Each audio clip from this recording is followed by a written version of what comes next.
Boyz in the Hood is often remembered as a movie about gang violence. But that is not what the film is really about. At its core, this is a story about choices, guidance, and the environment people are forced to grow up in. It shows how two boys can live on the same streets, face the same dangers, and still end up with very different futures. Not because one is better than the other, but because one is protected and the other is not. The film opens with text explaining that 1 out of every 21 Black American men will be murdered, most by another Black man. This message hangs over the entire movie. We then meet Trey Styles as a 10-year-old boy living with his single mother, Riva, in South Central Los Angeles. Trey is clearly intelligent, but he gets into fights at school and struggles with discipline. His teacher tells Riva that Trey lacks maturity and respect. Realizing the danger of his environment, Riva makes a hard decision and sends Trey to live with his father, Furious Styles, in Crenshaw. The opening makes it clear this isn't just one boy's story. It is about a pattern. Trey being sent away is not rejection, but protection. Riva understands that love alone can't shield her son from a system that is already closing in on him. Furious represents structure in a place where chaos is always nearby. Trey reunites with Doughboy, Ricky, and Chris. They play, joke, and move through the neighborhood like it belongs to them. At home, Furious runs a tight household. Trey must clean, study, and speak with respect. Furious explains his choices and expects Trey to understand them. Crenshaw isn't a safe place. Furious is shaping Trey's mindset, not just his behavior. From the start, the film shows two paths forming. One child is being prepared, while another is being left to figure it out alone. One night, Furious fires at a burglar but misses. The police arrive long after the danger has passed.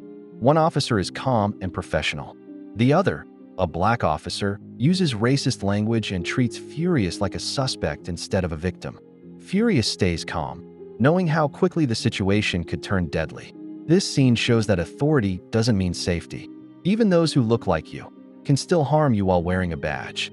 Furious teaches Trey that staying alive sometimes means staying composed, even when you are right. Chris leads the boys to see a dead body. Later, older teens harass them and threaten violence. Death is treated casually, almost like entertainment. This shows how early children here are exposed to violence. After a fishing trip, Trey and Furious witness Doughboy and Chris being arrested for shoplifting. The system already expects Doughboy to fail. Furious sees what Trey could become if no one steps in early enough. 7 years later, Doughboy comes home from prison to a celebration. He is now a Crip and a drug dealer. Chris is paralyzed from a gunshot wound. Prison and violence have already shaped their lives. The homecoming party for Doughboy is meant to feel celebratory, but the film presents it as deeply sad. Prison is not treated as a failure or a turning point. It is treated like a badge of honor.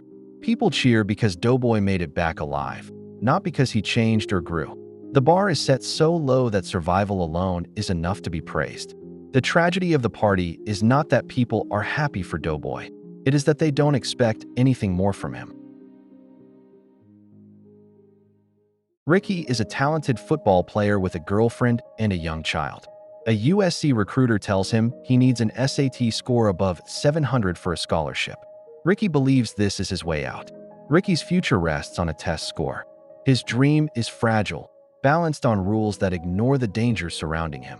Trey is focused and calm. He plans to attend college and build a future with his girlfriend Brandy. Trey is not stronger than his friends. He is simply supported. The film makes it clear that guidance, not talent, is what separates survival from tragedy. At night, Ferris, a blood, provokes Ricky. Doughboy flashes a gun. Ferris fires into the air, sending everyone running. This moment shows how quickly pride turns into danger. The police pull Trey and Ricky over. The same officer from years earlier presses a gun to Trey's throat. Trey is helpless. Later, he breaks down at Brandy's house. This is Trey's emotional collapse. Doing everything right still doesn't protect him. The gun at his throat represents how close death always is. Trey and Brandy sleep together for the first time. The moment is quiet and tender. This scene is about connection, not sex. Trey chooses closeness instead of violence. It is one of the few moments where he feels safe. The Bloods return. Ricky and Trey try to avoid them, running through alleys. Ricky splits off and is chased. He is shot and killed in the street. Doughboy helps carry his body home. Ricky's death is especially painful because he was not looking for a fight. He was running away. His instinct is survival, not pride. The film makes it clear that even the most hopeful and disciplined person can still be trapped by their surroundings. Wanting to leave is not the same as being allowed to leave. By killing Ricky while he is running, the film destroys the idea that innocence or ambition can protect you. The world he lives in doesn't care about his dreams, his child, or his future. The alleyways show that escape in this system is often an illusion. You can try to run, plan, and stay out of trouble and still be caught. Brenda and Shanice collapse in grief. Brenda blames Doughboy for what happened. Grief turns into anger.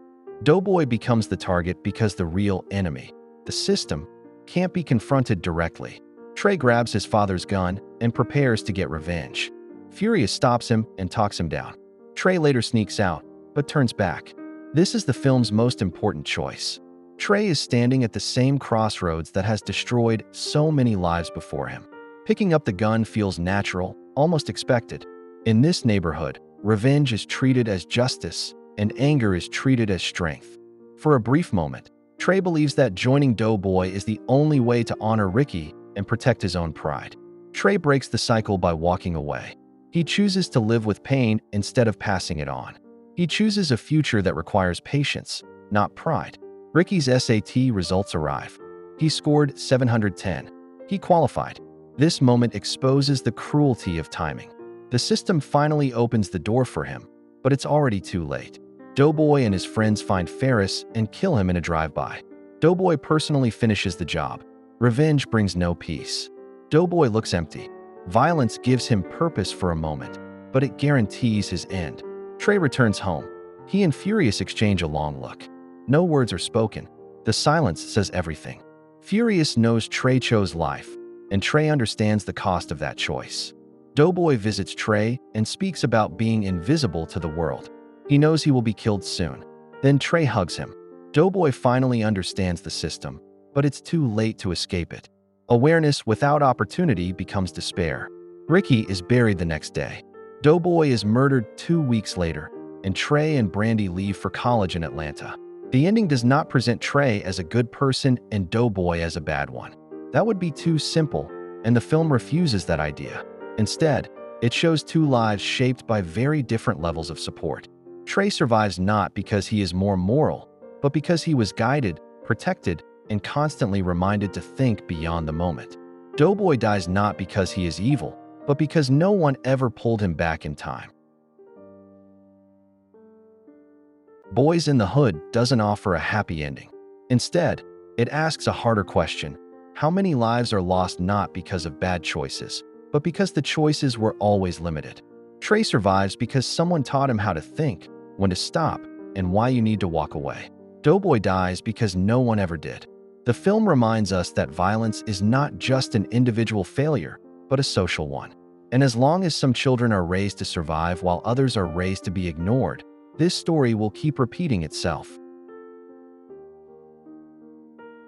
Make sure to like and subscribe if you enjoyed this video, and I will see you in the next one.